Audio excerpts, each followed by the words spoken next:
you've got something that customers want, it's most likely a result of having developed something new. So if you want to stay ahead of the game, you got to have what they're thinking about, what their needs are. You got to know what their future needs are, and you got to know the limitations that your customers are faced with the current products and services that they're receiving. So innovation is how you get there. I mean, a lot of times it's hard to do unless there's just a survival kind of instinct in the business. We've got to do something different to be able to win here. What can we possibly do? That survival drive can cause you to create a shortcut and get there quicker than your competition and create that sustainable growth that you're looking for. So innovation is just part of staying ahead of the competition, and it's part of anticipating your customers' future needs.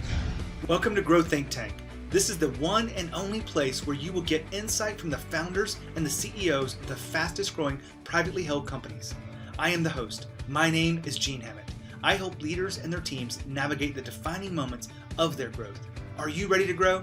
Do you want your employees to innovate? You want them to be forward thinkers? Well, today's episode is just for you. If you're a visionary leader who really wants to create more innovation across the company, then we have a few things that you can do to tune into that today on this episode. When you think about innovation and you think about where the company's going, are you playing at your highest level? Well, I think a lot of companies have room for improvement here. In fact, I know as a leader of a fast-growing company, it's hard to always be thinking about innovation when everything is working at an okay level the way it is. But I really do believe that sometimes you've got to be looking beyond today's levels of results or innovation and really look at what you are able to bring tomorrow. And to be able to rally everyone around innovation and being a forward thinker is all about today's episode. We have CEO of Integrated Biometrics. They're an Inc. level company. They were number 1247 on the 2020 list. And we have the CEO, Steve Thies, with us today. He talks about the reason for innovation and really why it's so important in today's world. But he also talks about how you get there. And it's not just one person or a department to do innovation. It's actually a bottoms-up approach. We talk about the specific thing that he does inside his organization culture that allows that to happen. We also look at what really is necessary to connect people through the difficult times of working remotely. His employees are in 12 different time zones, so they always have a remote component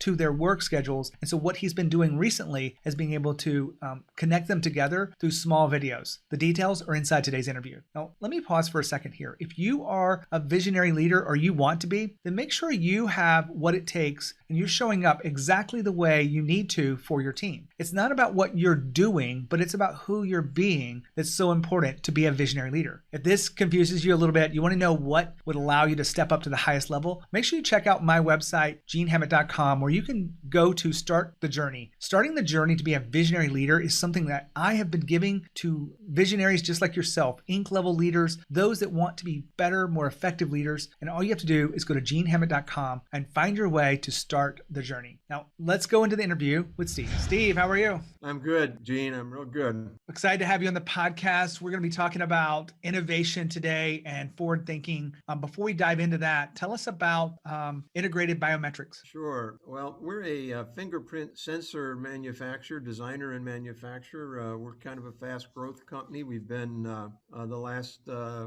prior to COVID, 17, 18, 19, we've grown about 70% per year, kind of flat this year because of COVID. What we do is we make fingerprint sensors for governments worldwide, used for enrolling people in databases. It could be a national ID database. It could be elections. Well, of course, we're not using those for elections here in the United States yet, but maybe someday. You see governments worldwide mandating biometrics as a form of identity. It's really very, very popular in all the developing worlds where people don't have traditional forms of identity. So, we have about 75 employees. We ship product to over 80 countries worldwide. We're a very virtual company, headquartered in South Carolina with a lab in R&D lab in Arizona, a manufacturing and execution arm in South Korea, with some subcontractors in South South Korea, Taiwan, other parts of Asia. We're about 10 years old. We've got a pretty extensive intellectual property portfolio.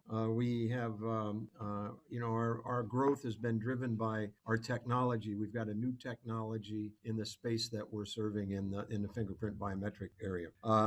Anyway, that's a little bit about us. Gene, you want some more? Well, I'm going to dive into some of your leadership and culture strategies that help you grow so fast. But I do have a question about biometrics and whatnot. At what point do you think that we can let go of the password, the traditional password, and have just biometrics on our computers and on our smartphones? Are we looking at 5 years out, 10 years out? It's a long ways. I mean, we still have spare tires in the trunks of our cars, and cars have been running around for 50 to 100 years. And why do we have them here? We have them just in case. So passwords are going to be there for a long time. It's more than 5 or 10 years, I believe. As long as you've got a device that you interface with your fingers and stuff, the passwords will always be there as a backup for when you power down or when you power up.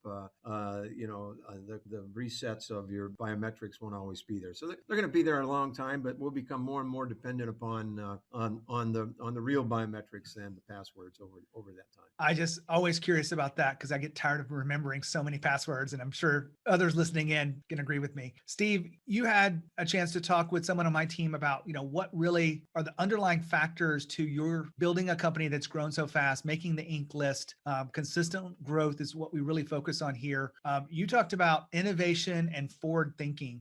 Why did those topics so important for a fast growth company? Well, if you've got something that customers want, it's most likely a result of having developed something new. So if you want to stay ahead of the game, you got to have what they're thinking about, what their needs are. You got to know what their future needs are, and you got to know the limitations that your customers are faced with the current products and services that they're receiving. So innovation is how you get there. I mean, a lot of times it's hard to do unless there's just a survival kind of instinct in the business. We've got to do something different to be able to win here. What can we possibly do? That survival drive can cause you to create a shortcut and get there quicker than your competition and create that sustainable growth that you're looking for. So innovation is it's just part of staying ahead of the competition, and it's part of anticipating your customers' future needs. If you look back over your history and, I'm sure you've had other businesses or, worked in other industries, would you say that you were pretty innovative back in the day, or is this something that you've really focused on through this current business? No, personally, I've always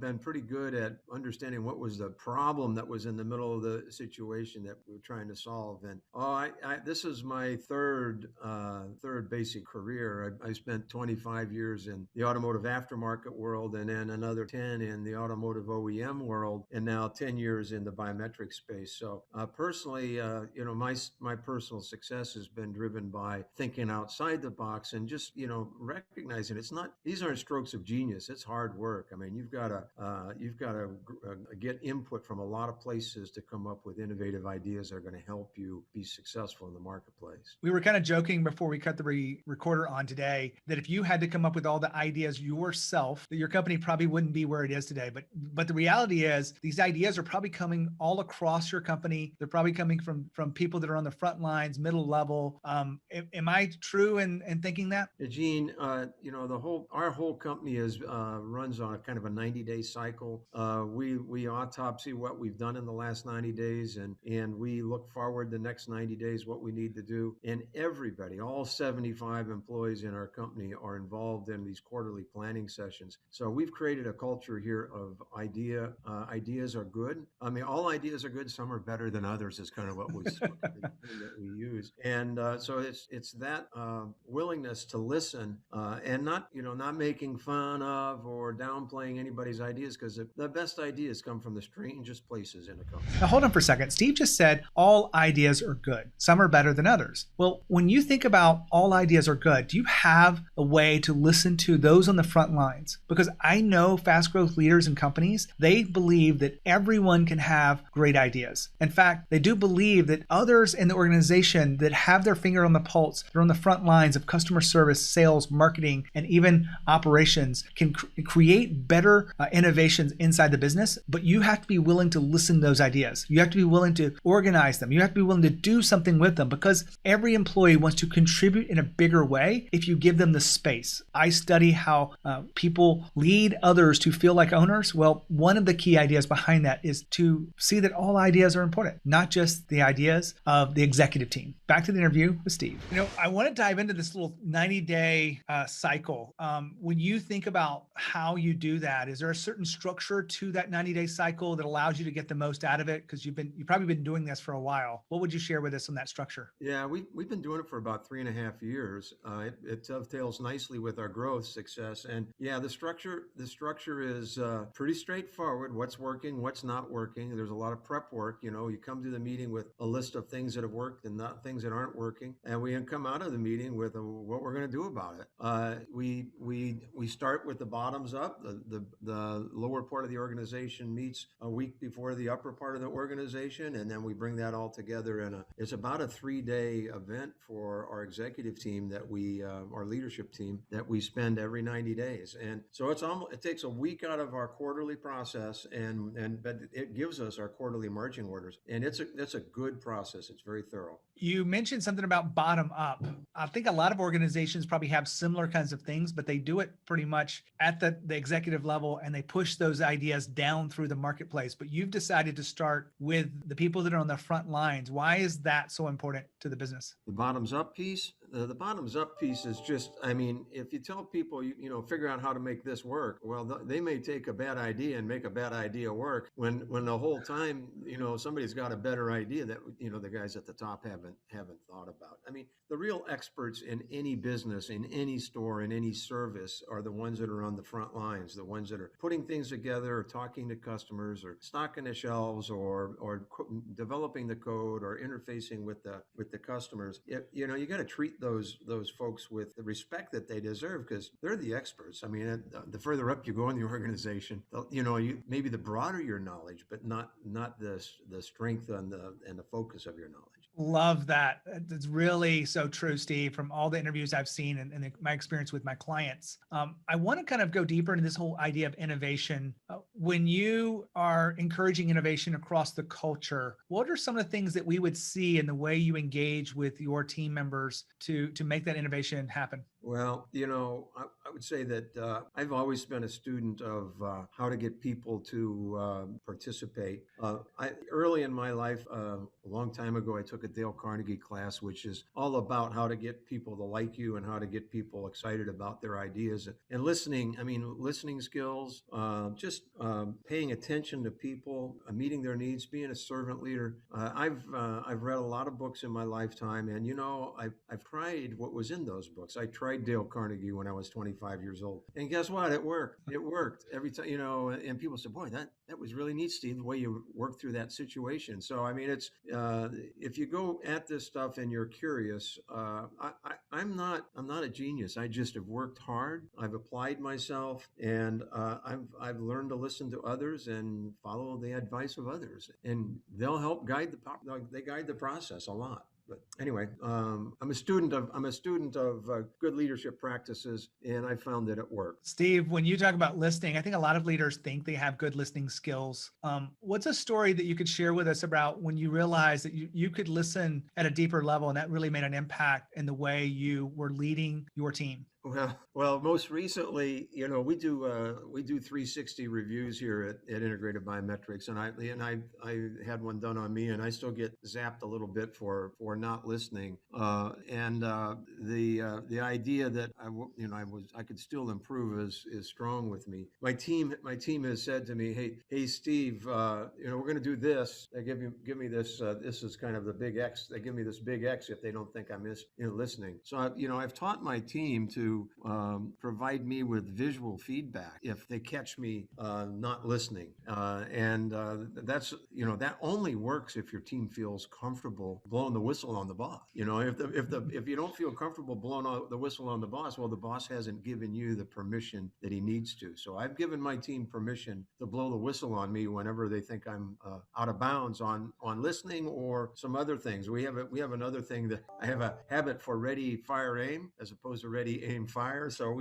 we've got another slogan for ready, fire, aim behavior too. Now hold on for a second. Steve just talked about the need for 360-degree feedback. I find a lot of leaders want to have feedback from their team. They want to have really solid understanding of what others are thinking about their own leadership, about what's missing, about where the gaps are. And the best way I've found to do that is to have an outsider come in like myself to actually ask questions and to be able to have these interviews with your staff to be able to get to the heart of it. Because many times they won't tell you directly, but they will tell from to an external third party, someone that really wants to improve the leadership of the organization, will give you that feedback. I can organize it for you. I can give you some very specific things that you can do to improve so that you become a stronger leader. If you want to know more information about that, make sure you reach out to me. Check out the website, gene@genehammett.com. Go to Start Your Journey and you can find out more about being a visionary leader, and that 360-degree feedback is something we can include in that process. Now back to the interview with Steve. I guess I'm kind of curious, what is that when they realize that you're jumping ahead of the game there and doing ready, fire, aim? We have a code word that we use. We use the word crocodile. Okay.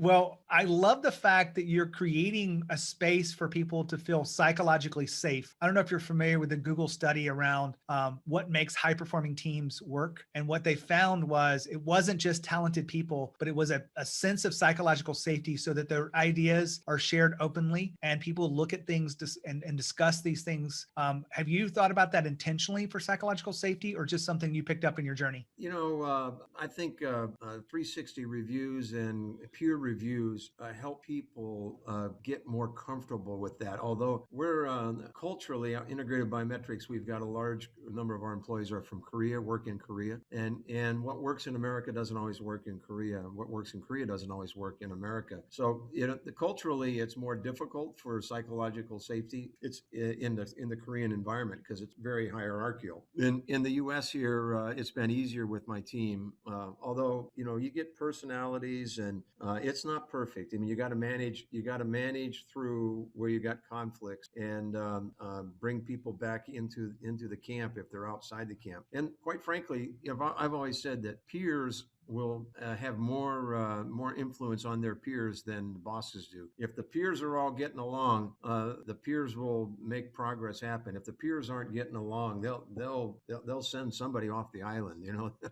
They'll kick somebody off the island because just through their own behavior. Anyway, I don't know if that answers your question, Gene. It does. I want to wrap us up with this, a couple of more questions around forward thinking, because a lot of people understand what innovation is, but when you had mentioned that your company has grown so fast because of forward thinking, what were the specific things that come to mind when you think about a culture that is forward thinking? Well, it's an outgrowth of the 90-day planning process, is what I would say. The 90-day planning process forces you to think about what you need to get done in the next 90 days. And then at those quarterly sessions, we sit back and say, we spend just a little bit of time on 12 months out and 3 years out, and 5 years out. We spend enough time on there to have a dream and have a vision, and to be always thinking about how we're going to get there, So the 90-day plan it creates a lot of emphasis on it. And I would just say that you've got to, if trying to grow, you've got a goal. You set a big, hairy goal about where you're trying to go. You got to think outside the box, how you're going to get there. That takes the whole team to say, well, what if we did this? What if we did that? You got to be willing to start with new ideas, try them out. You got to be willing to fail.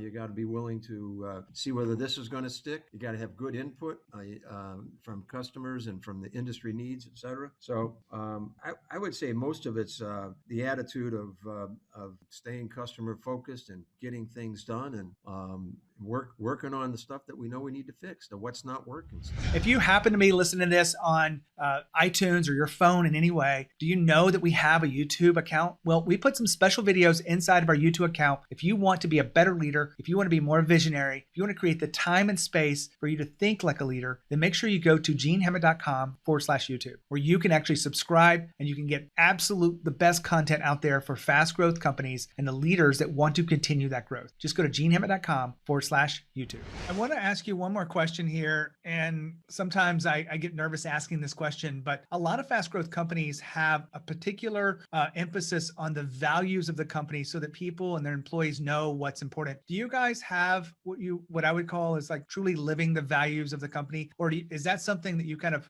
you guys know what to do and you don't need to focus on the values as much? Well, we've done the value assessment, and we have identified what we consider our 3 core values, which are get things done, be personally accountable, and be customer focused.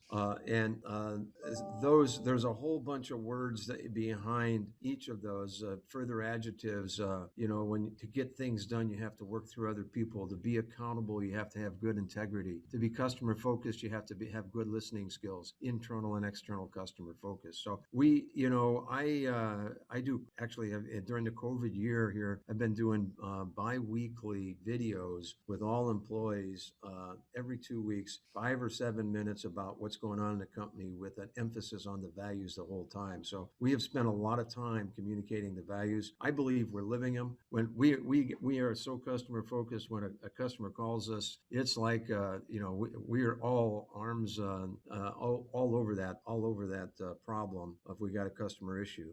And people who don't get things done, they kind of stand out to the group. The group kind of self-polices a little bit that way as well. So I want to just make sure this is completely clear to me. I love the idea of the bi-weekly videos around what's going on and having a focus of values. Is that a one-way kind of video experience that you create and then just broadcast? Or is it a live where they can tune in, ask questions? How do you guys handle that? We're 75 employees in 80. We have about 12 different time zones that we're in. So when it's 8 o'clock at night in America, it's 10 o'clock in the morning in Korea. When it's 6 o'clock in the morning in the United States, it's 8 o'clock at night in South Korea. And I got a guy in South Africa. I got a fella down in Peru. So it's a one-way push. I do take input from the team and respond to their questions. And it's very short. It's 5 to 7 minutes. It's usually some spotlight on an employee or two, some new development in the company, some customer news, the values.